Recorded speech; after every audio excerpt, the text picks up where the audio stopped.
Well, good afternoon, everybody, and thank you, Jean-Daniel, for very kind words. I think it would have been more entertaining to explain you how the capital increase happened, but purely entertainment value. But we have a serious topic today. It's very hard to talk about sustainable world. Well, it's very tough. So let me try to repeat things that I'm sure you've heard during the day and that you know inside out, but as my father used to tell me, repetition is the basis of education. So for me, sustainability, and we heard in the panel some quite insightful remarks. For me, sustainability is a very broad concept. It's, for me, it's, if you take an economist view, it's all about meeting the needs of the present without compromising the ability of future generations to meet their own need.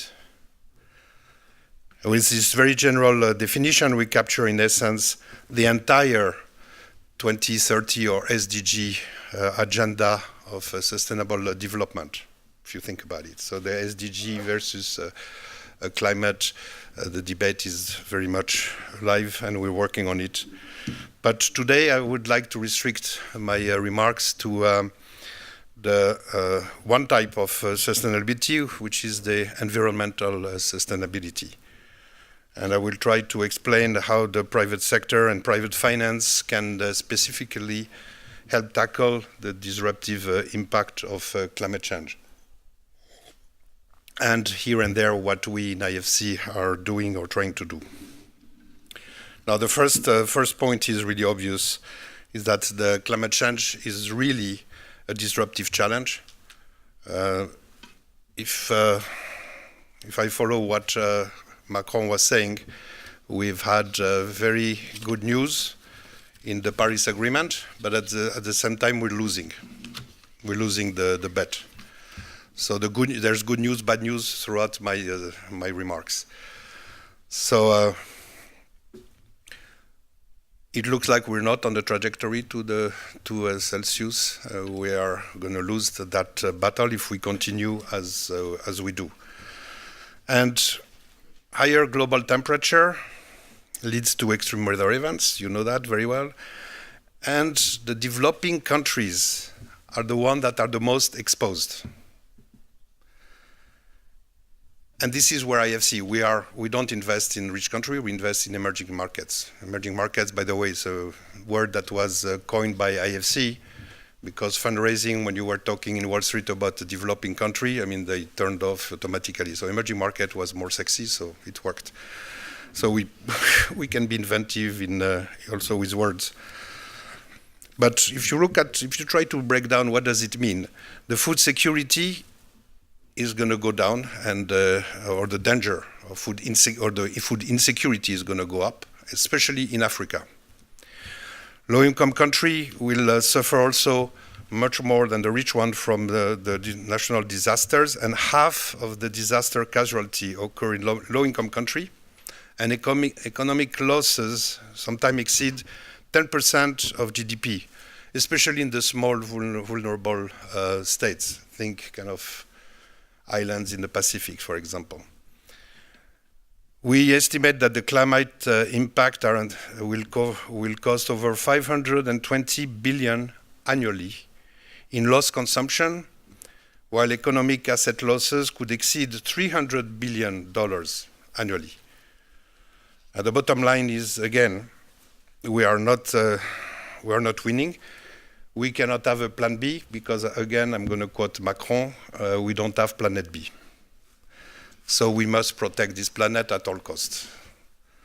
And I saw that the survey you took, it depends where you sit. When you sit in beautiful Bern with all these nice woods around and hills, maybe you have this kind of outcome. If you sit in New Delhi today, I'm sure the first question will have been much bigger. Try to go to Delhi and for a week and go jogging. You'll see. But there's also some good news. And the good news is that 2.5 years ago, the world came together and basically signed 189 countries signed the Paris Agreement.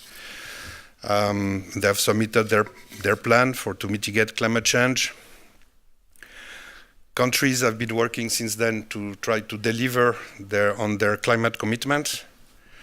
We've seen renewable energy costs that continue to fall. And today they are very credible rival to fossil fuel in many markets, and I will give you an example on something we did. And then if you have new investment in solar, in wind, in battery storage, very important, and we can have some breakthrough there. Electric vehicles, I heard about green buildings, mass transit, and we will be able to show up what a carbon economy can look like. And we believe this is happening. Another piece of good news is that the private sector is recognizing that climate change is also an investment opportunity. The concept of a climate business barely existed 20 years ago. Today, it includes opportunities that command the attention of major investors and largest corporations. In fact, in parallel to the climate summit last November in Paris, one of the good news that the press didn't herald enough, in my view, was there was a large number of private sector CEOs making commitments, one after the next on the panels. So that, for me, is a very good sign. So, bad news, good news. We know one thing for certain. We will need a lot of investment. We talk about the SDGs. There's all kind of estimates of how much it will cost. One of the conservative one that we use in the World Bank Group is $7 trillion of investment per year, of which $4 trillion in emerging markets. That's a lot of money per year. If you take the whole official development aid every year, it's flat. Every year is about the same. It's about 140 billion. So we're missing a lot of zeros here in the middle. So we believe that it is time for the private sector to step in. There's only one way, and the UN recognized it in the billion to trillion agenda. So the key question is how you crowd in private investment where the money is. According to the IMF, there's about $100 trillion of financial assets with institutional investors in OECD alone. Plus, there is local capital markets, there are emerging markets that have their own savings. I mean, China is not part of the OECD. There's a lot of money there. So the money is there. The need is there, the money is there, but it doesn't come together. That's why we have this group. So how do you do it? Again, we believe that ODA cannot do it. Even with now, in many countries, you have a lot of fiscal stress in the system. Budgets are tight, fiscal deficits are increasing. So there's not a lot of local public investment. There's not a lot of ODA, and it's not going to go much further than the 140 that we reached, and that was the maximum, but it's flat. So the private sector is the solution, private sector finance. And I do believe that finance can change the world. But first we need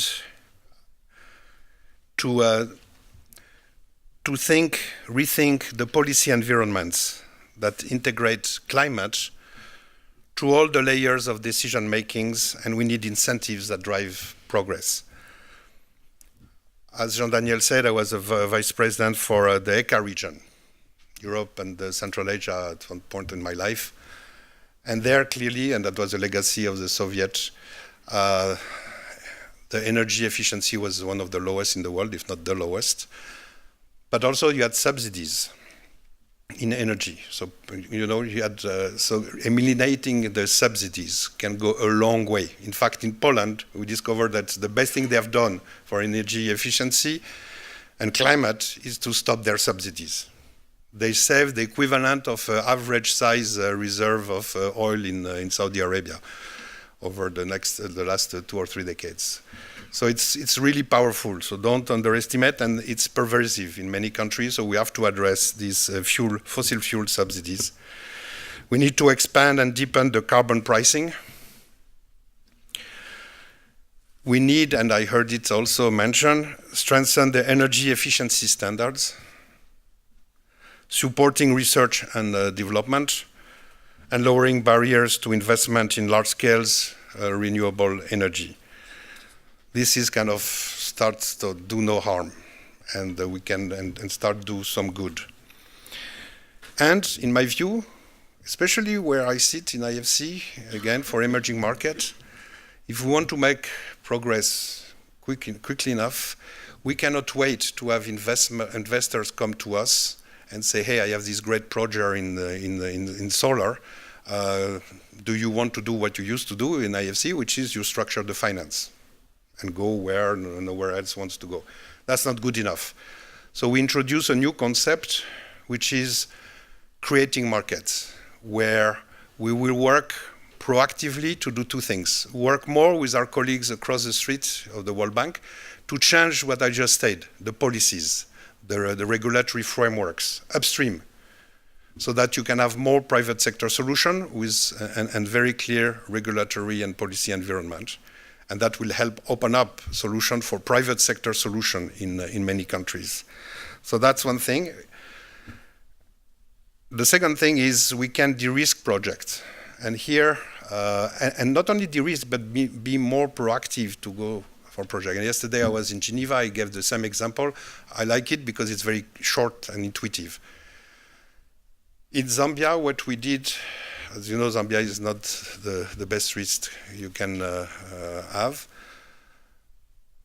They have blackouts. Access to electricity is a real issue. It's hard to develop without power. So what we did is work upstream with the government. We found a piece of land, nice exposure to sun, not too far from the grid, arranged the leasing agreement. Then we worked with the World Bank to ensure the purchasing power agreement. So in fact, the income will be the paid and guaranteed payment by the World Bank AAA, not by Zambia budget. And then we IFC structured the private finance, and then we auction this kind of package. And a lot of company came that will have no intention to come to Lusaka, but they saw a great opportunity, and the competition drove down the price. So now we have a solar IPP that produces solar energy at 4.5 US cents a kilowatt hour. In Washington, I pay 12 cents a kilowatt hour. And that's in Zambia, where I think the average for the country is 20 to 25 cents a kilowatt hour. So it gives you a sense of how much cost has going down, how much competition can work, and how you can be proactive about these things. Not wait for it was Enel that won the bid, Enel and the NEOM.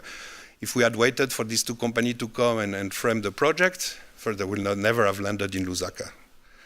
So we can go after the business instead of waiting for the business to come to us, which has been our traditional business model. So we're changing that. This is part of the new strategy we developed we're developing in IFC. We can do also all kind of things. Starting in July, we'll have carbon pricing being incorporated systematically in all of our investments. And we discriminate by the GDP per capita, so it's a bit, it's something that comes out of a long discussion between the bank, the World Bank, IFC, and other MDBs. And every project that will go through our board will have to go through that. We also announced that we will stop financing exploration for oil and gas, except with an exception of the poorest country and for gas. So we'll continue after 2019 for gas only, not oil, and only for IDA country. IDA is, in common language, is the poorest country in the world.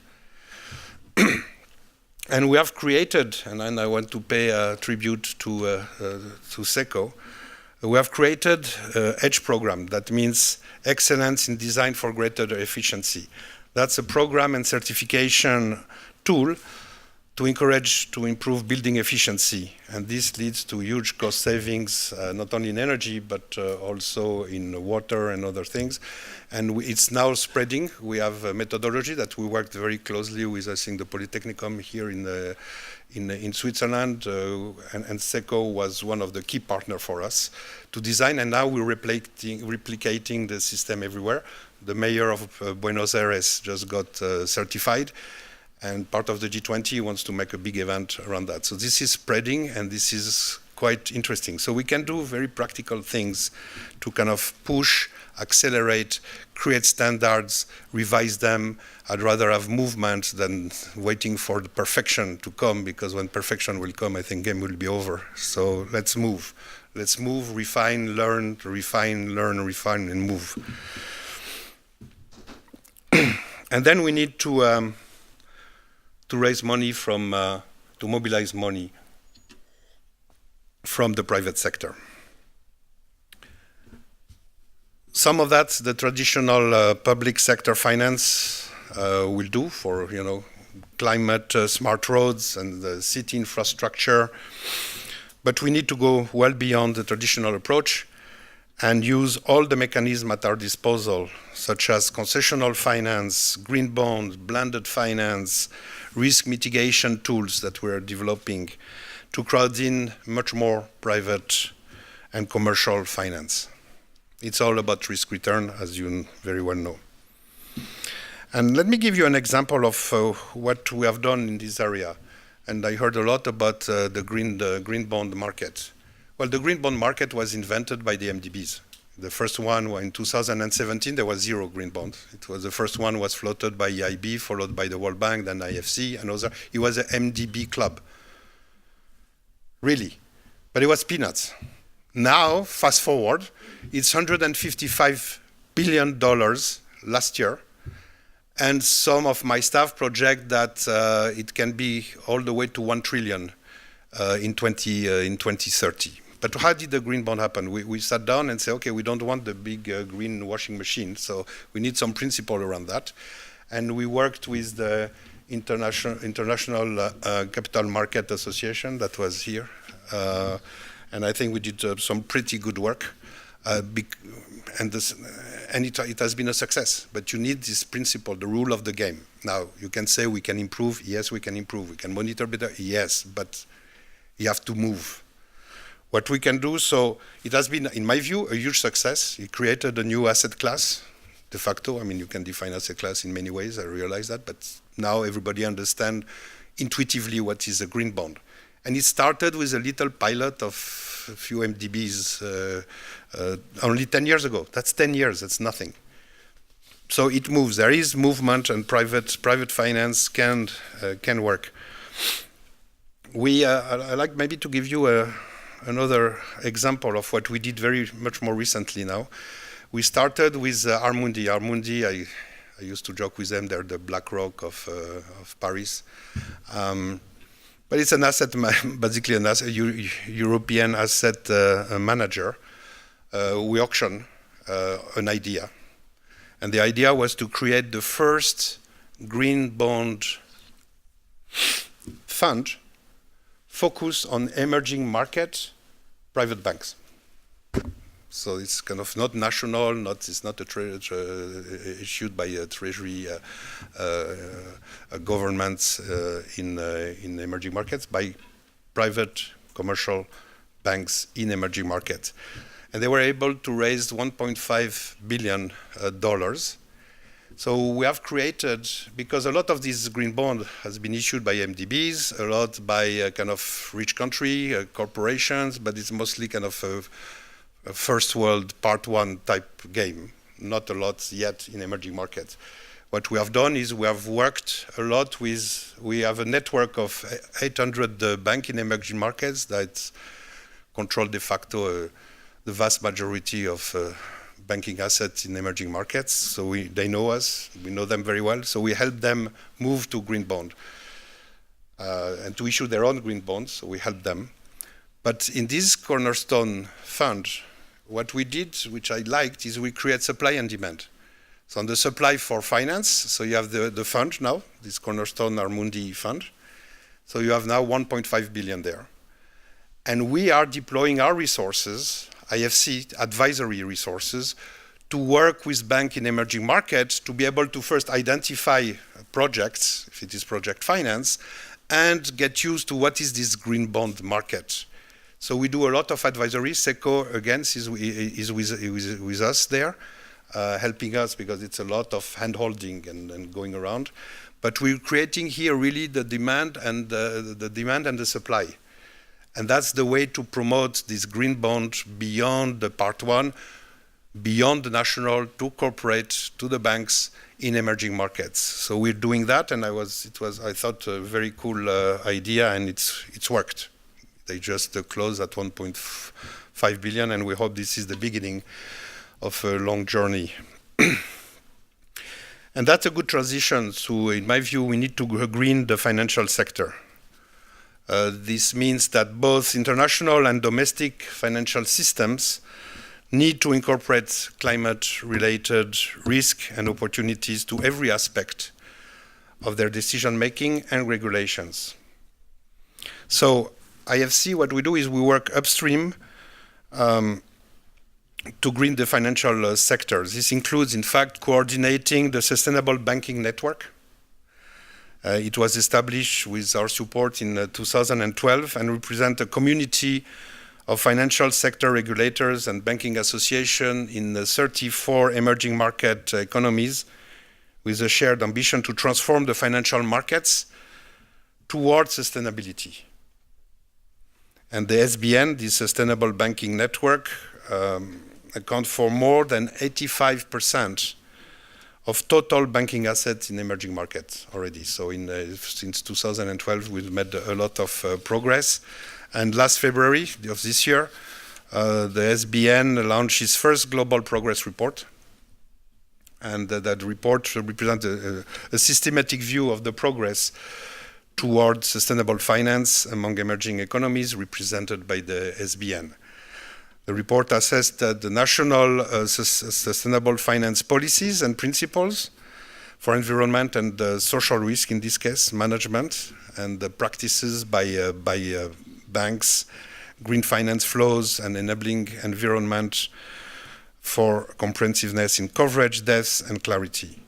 It was based on a unique measurement framework to assess sustainable finance initiatives across emerging markets. I encourage you to read it. It's on our website, IFC website. It's a SBN report. So please have a look. It's quite interesting. It's a new thing. It's the first of these reports, but this is making progress. And one thing that I want to do in IFC in terms of under these creating markets. Yes, there is a lot of money in OECD country. And as I said earlier in my remarks, there will be, and there is, and there will be also money, pension fund, insurance. There will be a middle class that grows up in emerging markets. And I'm not taking China, I'm talking all the rest. China is already there.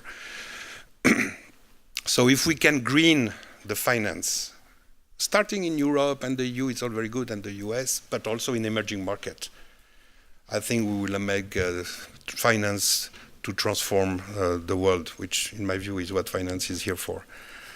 So to conclude, we have a huge challenge to do all we can, in our view, to protect the planet. Again, let me repeat the Macron quote, there's no planet B.